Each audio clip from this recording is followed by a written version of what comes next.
जय बोलो देवादिदेव 1008 श्री भगवान महावीर स्वामी की जय हो। अहिंसा परमो धर्म की जय हो।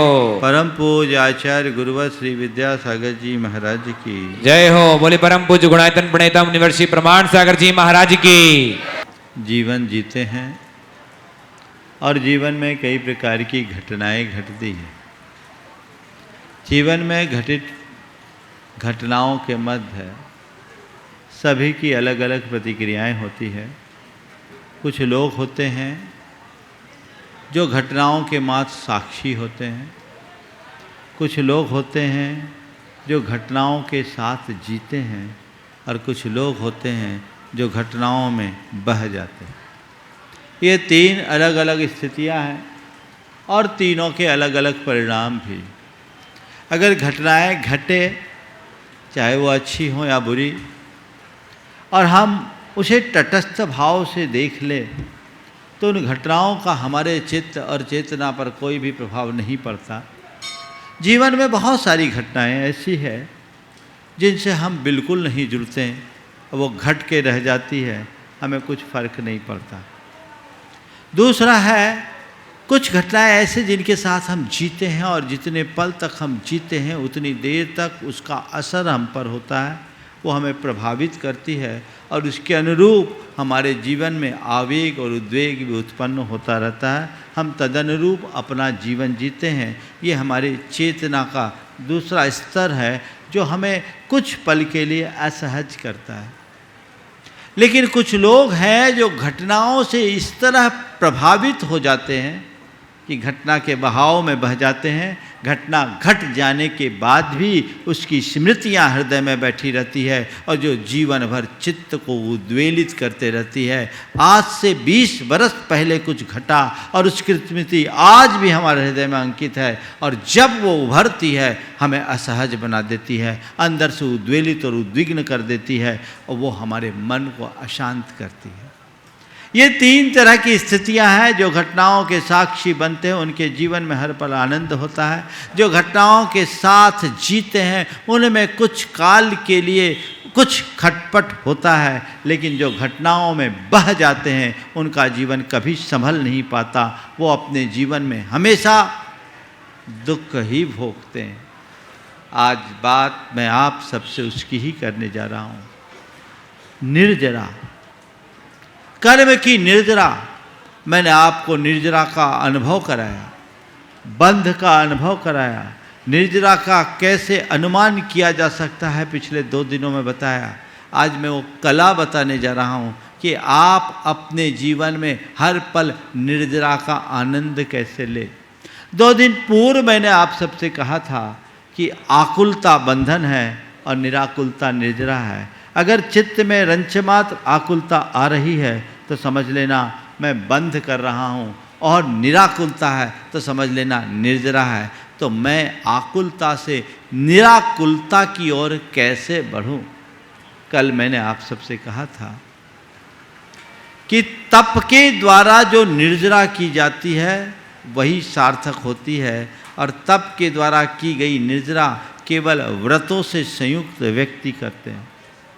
जिनके जीवन में व्रत है वो तप करता है। और कल मैंने आपको व्रत और तप के संदर्भ में एक बात की थी कि व्रत केवल वह नहीं जिसे हमने रूढ़ मान रखा है कि ये व्रत लो वो व्रत लो। व्रत है हमारे मन का संकल्प, और तप है हमारे इच्छाओं का निरोध। अगर मनुष्य अपने अंदर की इच्छा आसक्ति को निरुद्ध कर लेता है और उसे निरुद्ध करने के लिए संकल्पित हो जाता है तो उसे हर पल निर्जरा का अवसर मिलता है। एक ज्ञानी और अज्ञानी में यही अंतर है। ज्ञानी घटित घटनाओं का साक्षी बनता है तो वो केवल निर्जरा करता है, और अज्ञानी घटनाओं के प्रवाह में बह जाता है तो उसको निरंतर बंद होता है। घटित घटनाओं का साक्षी बनो, निर्जरा करो। आचार्य कुंद कहते हैं, आज जो गाथा आप सबके बीच में लेकर आया हूँ। उभोज मिंद ही दब्बान मचेदनान मिदरानम जम कुणदिसम डिठी तम सब्बम निज्जर निमित्तम।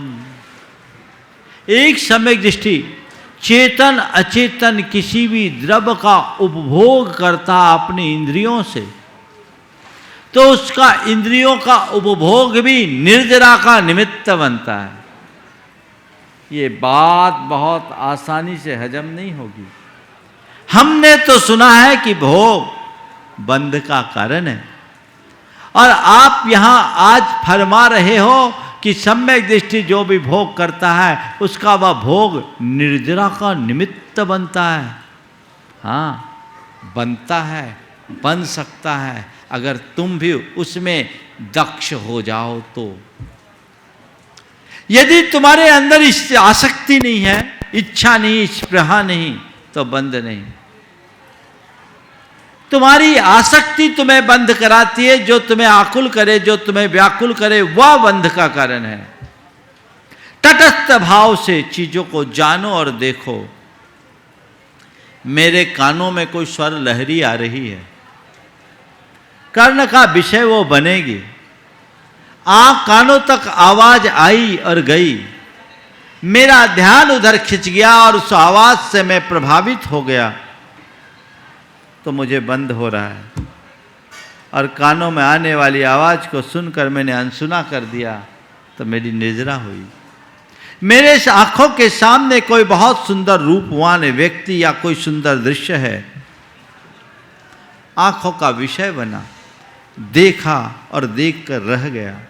मेरे मन में उसके प्रति कोई इष्टानिष्ट संकल्प विकल्प नहीं आया, तो मुझे कोई बंध नहीं हुआ, निर्जरा हो गई। लेकिन मैं सामने वाले के रूप पर आकृष्ट होकर मुग्ध हो गया, तो मैं उससे प्रभावित हो गया, बंद हो गया। पांचों इंद्रियों के जो भी विषय हैं, वो विषय इंद्री के विषय बने, और हम उसमें अपने मन को न जोड़ें, तो वो इंद्री जय है, निर्जरा का कारण है। और इंद्री के विषयों में जब हमारा मन जुड़ता है, तो उसमें इष्टानिष्ट संकल्प विकल्प होता है, और मन का यह इष्टानिष्ट संकल्प विकल्प हमें बंधन में डालता है। जो महान योगी होते हैं, जो वीतरागी मुनि होते हैं, जो आत्म ध्यान में निमग्न होते हैं, उनके हृदय में कोई भी इष्टानिष्ट संकल्प विकल्प नहीं होता। वे आत्मदृष्टा होते हैं। उनके लिए गुरुदेव ने लिखा है, ना भूत की स्मृति, ना अनागत की अपेक्षा, भोगोपभोग मिलने पर भी उपेक्षा। ना भूत की स्मृति, न अनागत की अपेक्षा, भोगोपभोग मिलने पर भी उपेक्षा। ज्ञानी जिन्हें विषय तो विष दिखते हैं, वैराग्य पाठ उनसे हम सीखते हैं। जिनके हृदय में ना अतीत की स्मृति है, ना अनागत की अपेक्षा है, भोग सामने आने के बाद भी जिनके हृदय में उसके प्रति आकर्षण नहीं, उपेक्षा है, जिन्हें विषय तो विष दिखते हैं, वैराग्य पाठ उनसे हम नित सीखते हैं। आज निर्जरा के लिए 4 सूत्र आप सबको देना चाहूंगा। सबसे पहली बात, सहज रहे। पहली बात सहजता की है। अगर घटनाओं के घटने के क्रम में आपने अपनी सहजता को बनाए रखा, आपके लिए कुछ भी नहीं होगा। अपने मन से पूछो, मन की क्या स्थिति है, मन कितनी देर सहज रहता है। पाएंगे पल पल में असहज हो जाता है, छोटे छोटे निमित्तों से असहज हो जाता है, छोटी छोटी बातें हमारे मन को चंचल बना देती है। संत कहते हैं, अगर तुमने तत्व की सही समझ पाई है, तो तुम्हारे हृदय में सहजता होनी ही चाहिए। सहज रहो, जो है उसको होने दो, जानो और देखो, यही तो हमारा काम है। साक्षी भाव अपने अंदर में रखो, तटस्थ बने रहो, उसमें डूबो मत। तटस्थ होने का मतलब क्या होता है जानते हैं? नदी में धार बहती है, उस धार में जो आता है सब बह जाता है, पर उसके जो तट हैं जहां के तहां रहते हैं। जीवन में घटित घटनाओं के प्रवाह को बह जाने दो, पर तुम वहीं के वहीं रहो, अपनी सहजता को मेंटेन रखो। ये तुम्हारे जीवन का आनंद है। ये कब होगा? जब वस्तु स्वरूप का ज्ञान। थोड़ा देखो, लाभ हानि में तुम्हारी क्या स्थिति होती है? लाभ होता है उछल पड़ते हो, और थोड़ा नुकसान हो टूट जाते हो। मान मिलता है फूल जाते हो, अपमान होता है नीचे आ जाते हो। लाभ में, हानि में, मान में, अपमान में, संयोग में, वियोग में, जय में, पराजय में, सुख में, दुख में, पल पल में असहज हो जाते हो। संत कहते हैं लाभ हानि, मान अपमान, सुख दुख, संयोग वियोग तुम्हारे थोड़ी है, तुम्हारे नहीं है। इस स्वरूप को तुम जानो। तुम जिसे लाभ मानते हो वो लाभ तुम्हारा नहीं है। बोलो, कोई लाभ आज तक किसी आत्मा का हुआ है? तुम किसको लाभ मानते हो? धन को, यश को, संतान को, संतति को, स्वास्थ्य को, इसकी प्राप्ति का नाम लाभ है। यही है ना तुम्हारे नजर में? धन या संतान, संतति, स्वास्थ्य या सामग्री, ये लाभ मानते हो। भाई थोड़ा समझो, ये किसका लाभ है? किसका लाभ? तुम्हारा? तुम्हारी आत्मा का है क्या? और आज तक कोई किसी का न तो लाभ उठा सकता है और न ही कोई किसी को नुकसान पहुंचा सकता है। ये वस्तु का स्वरूप है। जगत का एक परमाणु भी इधर से उधर नहीं हो सकता।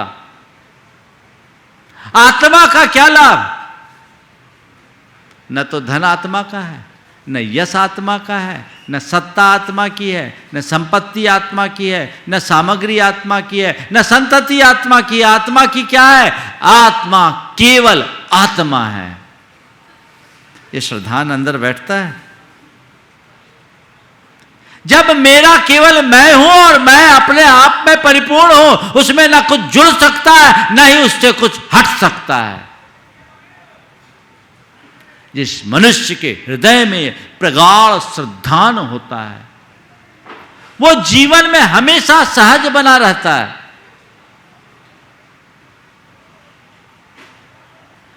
मेरा कुछ भी नहीं है, एक परमाणु भी मेरा नहीं है। अहमिको खल शुद्धो दंसन नान मय्यो सदा रूबी नव्याथि मध्य किंच भी अन्नम परमाणु मित्तम पी। मेरे अलावा मेरा एक परमाणु भी मेरा नहीं है। ये जो चीजें कर्मजन्य संयोग है, और संयोग मेरे आश्रित नहीं है। संयोग अनेक कारणों से बनते हैं। अनुकूल होने पर चीजें आ जाती है और प्रतिकूल होने पर चीजें बदल जाती है। जो आया वो भी मेरा नहीं, जो गया वो भी मेरा नहीं। आया उसमें भी मैं निमित्त मात्र हूं और गया उसमें भी मैं मात्र निमित्त हूं। ये समझ जिस मनुष्य के हृदय में बैठ जाती है, वो कभी विचलित नहीं हो सकता। वस्तु के स्वरूप का विचार करने से ही मन को शांति मिलती है। मैंने कमाया या मैंने गमाया, मैंने पाया, मैंने खोया, ये जो विकल्प है, यही तुम्हारे स्ट्रेस का मूल कारण है। न तो मैं कुछ कमा सकता हूं, न मैं कुछ गमा सकता हूं, न एक परमाणु भी मैं जोड़ सकता हूं, और न ही मेरी आत्मा का एक प्रदेश भी इधर से उधर हो सकता है। ये अकाट सत्य है। और जो सत्य की श्रद्धानी होते हैं, वे जीवन में कभी विचलित नहीं होते। मेरे पास चीजें हैं, वो मेरे पास हैं, मेरी नहीं। अगर लाभ हुआ है तो मैं उसमें निमित्त बना हूं। वो मेरे व्यवहारिक जीवन के लिए उपयोगी हो सकते हैं, पर वो मेरे नहीं हैं और उस पर मेरा नियंत्रण भी नहीं है, न ही मेरा अधिकार है, क्योंकि वो संयोगों के द्वारा प्राप्त हुए हैं और संयोगों का ही उन पर नियंत्रण है। ईमानदारी से बोलो, जो चीज़ें तुम्हारे पास है, जिसे आप लोग बहुत जतन से जोड़ा है आपके कथनानुसार, उन पर आपका नियंत्रण है? किस चीज़ पर नियंत्रण है बोलो? तुम्हारे शरीर पर तुम्हारा नियंत्रण है? तुम अपने शरीर को कितना भी मेंटेन करने की कोशिश करो, हर कोई अपने शरीर को मेंटेन करने में लगे रहते हैं, हर पल उसे अप टू डेट रखने की कोशिश करते हैं, पर काल सबको आउट ऑफ डेट करता है कि नहीं बोलो? करता है। फिर शरीर पर तुम्हारा कहाँ नियंत्रण है? तुम्हारी संपत्ति है, उस संपत्ति पर तुम्हारा अपना अधिकार है, नियंत्रण है कि तुम जैसे चाहो वैसे मेंटेन करने के लिए अधिकृत हो, स्वतंत्र हो। हाँ महाराज, हम तो मन माफी की खर्च करते हैं और मन माफी की कमाते हैं। कोई दावा से कह सकता है? नहीं। संयोग जब तक अनुकूल है तब तक सब कुछ तुम्हारे साथ है, और जिस पल संयोग बदलते हैं सब चला जाता है। एक पल में राजा को रंक और रंक को राजा बनते देर नहीं लगती। ये तो समय का खेल है, कब कौन चढ़ जाए कब कौन उतर जाए क्या पता, कब करोड़पति रोडपति बन जाए और रोडपति करोड़पति बन जाए, भिखारी शहंशाह बन जाए और शहंशाह भिखारी बन जाए, कोई पता नहीं। शिखर पर बैठा व्यक्ति कब सतह पर आ जाए और सतह पर रहने वाला कौन शिखर पर चढ़ जाए। अर्श से फर्श और फर्श से अर्श पर जाने का कोई ठिकाना नहीं। ये दुनिया है, न जाने कब किसकी लुटिया डूब जाए और कब किसकी लॉटरी खुल जाए, कौन जानता है इसे? इस सच्चाई को जो समझता है वो जीवन में कभी विचलित नहीं हो पाता। मैं आपको एक कहना चाहूंगा, जीवन में घटने वाले शुभ अशुभ संयोगों में सहज बने रहने का मार्ग अपनाइए। आज दो प्रसंग सुनाता हूं, कैसे अपने जीवन को सहज बनाया जा सकता है। गणेश प्रसाद जी वर्णी की माता चिरौंजाबाई, धर्म माता, सोना गिरजी में पंचकल्याणक विधान कर रही थी। अचानक उन्हें सूचना मिली, बाजू में उनका घर, झांसी के पास बरुआ सागर घर था, बरुआ सागर में उनके घर में चोरी हो गई और चोरों ने पूरा घर खोद डाला। उनके घर में चोरी हो गई और चोरों ने पूरा घर खोद डाला। दरोगा ने बुलाया है ताकि आपके बयान के आधार पर जांच परख की जा सके कितना माल गया। बर्नी जी भी उस समय उनके साथ थे। एक पल को सब सकते में रह गए, पर चिरौंजाबाई बड़ी तत्वज्ञ महिला थी, वो एकदम सहज बनी रही। उन्होंने कहा, जो जाना था सो चला गया, जो मेरा है सो जाएगा नहीं, और जो गया सो मेरा है नहीं।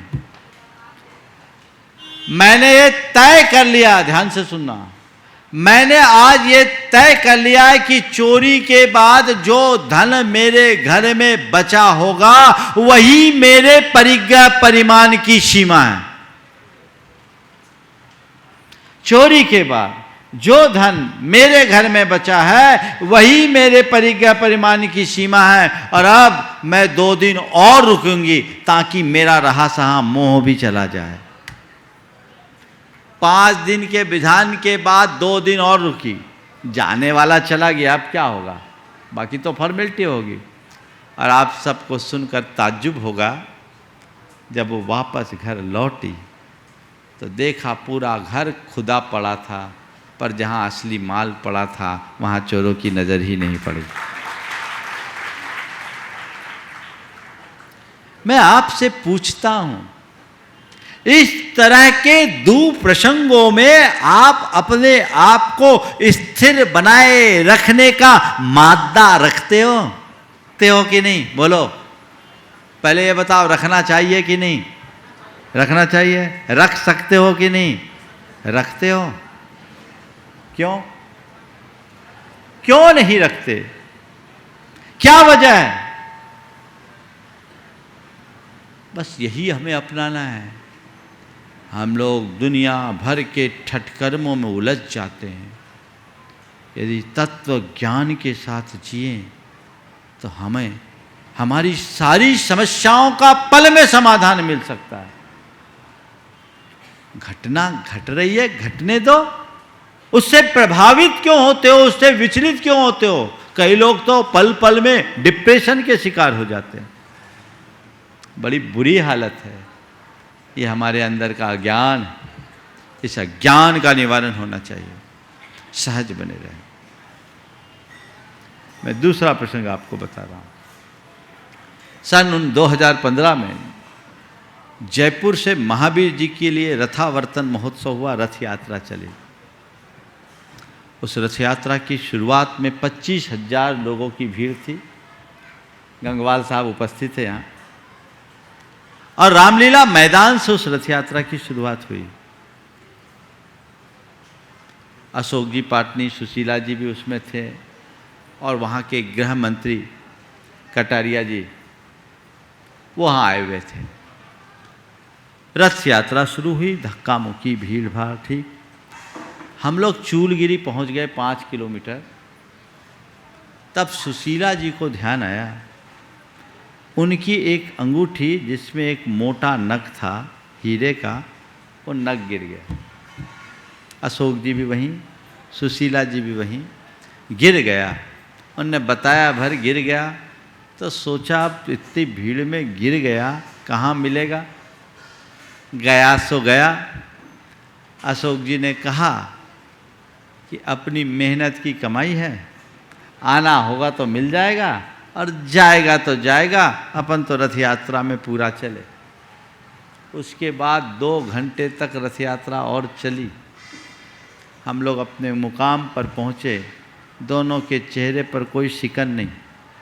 मैं मानता हूँ वैल्यू से महत्व नहीं है। महिलाओं को और चीज़ें चले जाए तकलीफ़ नहीं होती, ज्वेलरी चले जाए तो बड़ी तकलीफ़ होती, और वो भी अगर पहनी भी तो उसे असहज बना देती। वो बिल्कुल सहज बनी रही। और देखो सीओ निखार वालों की जो दुकान है वहाँ चौराहे में, वो धूल में पड़ी हुई मिल गई 2 घंटे बाद। ढूंढा, धूल में पड़ी हुई मिल भी गई।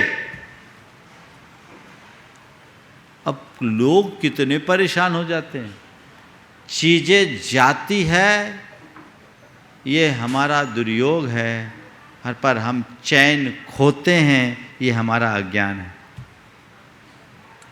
योग पर मेरा नियंत्रण नहीं है, पर मेरे मन पर तो मेरा नियंत्रण होना चाहिए। बस उसे अपनाओ। सहज रहने की वृत्ति। लाभ हानि में सहज बनिए। कमाया है तो भी मेरा नहीं, गंवाया है तो भी मेरा नहीं। लेकिन लोग बहुत जल्दी असहज हो जाते हैं। लाभ तो फिर भी लोगों को अच्छा लगता है, हानि तो कोई झेल ही नहीं पाते है। लेकिन जो तटस्थ व्यक्ति होता है उसको लाभ में भी हर्ष नहीं और हानि में विषाद नहीं। समभाव अपने अंदर सहज होना चाहिए। कितना भी कमाओ, बौराओ मत। और अगर नुकसान हो जाए तो बौखलाओ मत। बौराना और बौखलाना दोनों असहजता है। मेरे संपर्क में एक सज्जन,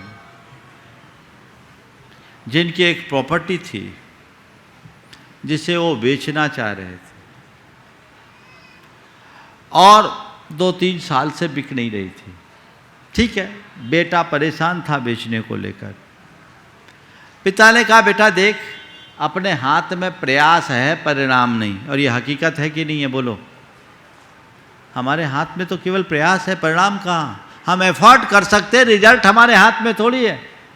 हम अच्छे से अच्छा प्रयास करें, पर अच्छे प्रयास का अच्छा परिणाम आए ही, ये हमारे हाथ में नहीं है। हमारे क्या, किसी के हाथ में नहीं है। समय आएगा होगा। और अब हुआ ये कि वो प्रॉपर्टी बिकी, बेटे ने डील की, और जो उनसे उनकी एक्सपेक्टेशन थी उससे 1.5 गुनी कीमत मिल गई। बेटा उछल पड़ा, बोला पापा गजब हो गया, इतने दिन बिकी नहीं, हमें 1.5 गुनी प्रॉफिट हो गई, जो हम लोगों ने टारगेट रखा था उससे 1.5 गुना। पिता ने कहा ठीक है बेटा, 1.5 गुना हुआ ना, अपन ने जितना टारगेट रखा था वो अपना, बाकी अपने को दान करना है। उस आदमी ने 75 लाख रुपए का दान कर दिया। लाभ में संभाव, लाभ में संभाव। इतना हमने जो टारगेट रखा था उससे 1.5 गुनी प्रॉफिट हुई है, और जो एक्स्ट्रा प्रॉफिट वो हमारी नहीं है, हो गया, हमको इतना रुपया दान करना है। आप सोच सकते हैं। और एक व्यक्ति को 85 लाख रुपए का नुकसान हुआ। देखिए जीवन का मजा क्या है। 85 लाख रुपए का नुकसान हुआ, उनके बेटे ने गलत पॉलिसी अपनाई और 85 लाख रुपए का नुकसान हुआ। उस नुकसान की हालत में उस आदमी ने 15 लाख की बोली ले ली। 85 लाख का नुकसान, और उस नुकसान की हालत में 15 लाख की बोली ले ली। उसके मित्रों ने कहा भैया तुझे इतना बड़ा नुकसान हुआ, फिर तू इतनी बड़ी बोली 15 लाख की कैसे ले रहा है? बोला मैं सोचा हूं नुकसान भी राउंड फिगर में हो जाए, नुकसान भी राउंड फिगर में हो जाए। ये दृष्टिकोण आप अपने अंदर विकसित कर सकते हो कि नहीं? अब बताओ 85 का नुकसान हुआ, 1 करोड़ का हो जाता तो कौन रोकता? जैसे हमने 85 को झेला वैसे ही 15 और सही, कम से कम अच्छे काम में तो लगा। आप कर सकते हो ऐसा? और ये नुकसान नुकसान नुकसान नुकसान, उससे क्या होगा? जब अच्छा करने का अवसर होता है तो व्यक्ति को कभी मुहूर्त नहीं देखना चाहिए, कर डालना चाहिए। सर सेठ हुकुमचंद जी कासलीवाल के विषय में मैंने सुना कि उनको एक बार बड़ा नुकसान हुआ। उनकी धर्मपत्नी ने कहा कि देखो समय खराब है, रुपया जा रहा है, कोई अच्छा काम कर लो। नुकसान में, समय खराब है, रुपया जा रहा है, कुछ अच्छा काम कर लो। तो अपनी पत्नी की प्रेरणा से उन्होंने उस समय शायद 3 लाख रुपए या 30 लाख रुपए जो निकाले थे, उतने निकाल कर कंचनबाई प्रसूति का गृह बनाया। नुकसान की घड़ी में ये कौन कर सकता है? जैसे तत्व ज्ञान हो। निर्जरा का कारण है, यानी ये निराकुलता का मार्ग है, इसे अपना करके चलिए तो सुख और दुख में सहज रहना है, लाभ और हानि में सहज रहना है। दूसरा, सुख दुख में सहज रहो। सुख जब तुम्हारे जीवन में अनुकूलताएं आती है, और दुख जब तुम्हारे साथ को प्रतिकूल संयोग जुड़ते हैं। आप अनुकूल संयोगों में हर्षित होते हो, प्रतिकूल संयोगों में आप दुखी होते हो। मैं आपसे पूछता हूं, क्या संयोग तुम्हारे अधीन हैं? तो फिर क्यों सुख में भी दुख में भी समबुद्धि रखने की वृत्ति अपनाएं। आप लोग रोज मेरी भावना में कहते हो, होकर सुख में मग्न न फूलूं, दुख में कभी न घबराऊं, इष्ट वियोग अनिष्ट योग में सहनशीलता दिखलाऊं। ये क्यों नहीं अपने अंदर ये क्षमता अपने भीतर विकसित करने का पुरुषार्थ कीजिए। चाहे जैसा सुख हो मैं उसमें अभिमान न करूं, और दुख आए तो मैं व्याकुल न हूं, सुख में आसक्त न हूं, और दुख में अपने आप को दुखी न बनाऊं। ये पुरुषार्थ होना चाहिए। मेरे संपर्क में एक व्यक्ति, आप सुनकर के ताज्जुब करोगे, उस व्यक्ति के जीवन में घोर प्रतिकूल संयोग, उसके धर्म पत्नी को ब्रेस्ट कैंसर, पिताजी की किडनी खराब, एक भाई विकलांग और विक्षिप्त, बस वो और उसकी माता, इन दो की स्थिति थोड़ी ठीक। वो व्यक्ति नियमित मेरे पास आता और बड़ा खुश रहता, बड़ा खुश रहता। कभी लगा नहीं कि इसके साथ कुछ है। उसके घर मेरे आहार हुए, जब मैं उसके मोहल्ले में गया, आहार हुए। आहार के बाद मालूम पड़ा ऐसा ऐसा है।